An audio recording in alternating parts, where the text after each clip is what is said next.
America Iran युद्धामुळे भारतात LPG गॅसचा तुटवडा निर्माण झाला असून याची झळ आता वृद्धाश्रमांना आणि अनाथ आश्रमांना बसायला सुरुवात झाली आहे। नाशिकच्या येवला तालुक्यातील शिरसगाव या ठिकाणी सेंग ऋषी वृद्धाश्रम आहे। यामध्ये एकूण 35 वृद्ध निराधार असून 5 निराधार मुलं आहेत। 2 दिवसांपूर्वी या वृद्धाश्रमातला गॅस पुरवठा संपला, त्यामुळे चुलीवर स्वयंपाक करण्याची वेळ आली आहे आणि याचाच आढावा घेतलेला आहे आमचे प्रतिनिधी सुदर्शन खिल्लारे यांनी।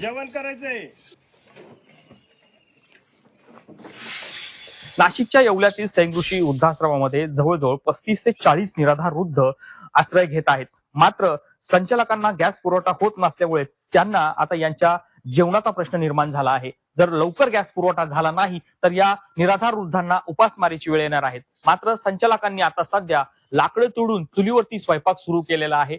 मात्र हे फार दिवस चालणार नाही। आम्हाला लवकर गॅस पुरवठा झाला नाही तर या निराधार वृद्धांना उपाशी मरण्याची वेळ देखील येऊ शकते, अशी माहिती वृद्धाश्रमाच्या संचालकांनी दिली आहे।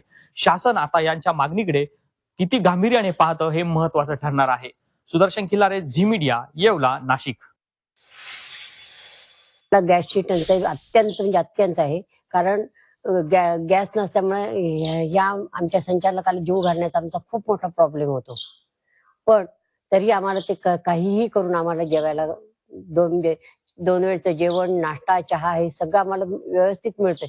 पण आमची गरिबांची सगळ्यांची एकच अपेक्षा आहे की आम्हाला सरकारने गॅस पुरवठा करावा। त्या चुलीवर स्वयंपाक करण्यासाठी धुराचा डोळ्यांना त्रास होतोय, शरीराला त्रास होतोय आणि आमची आजारी पडण्याची वेळ आलेली आहे।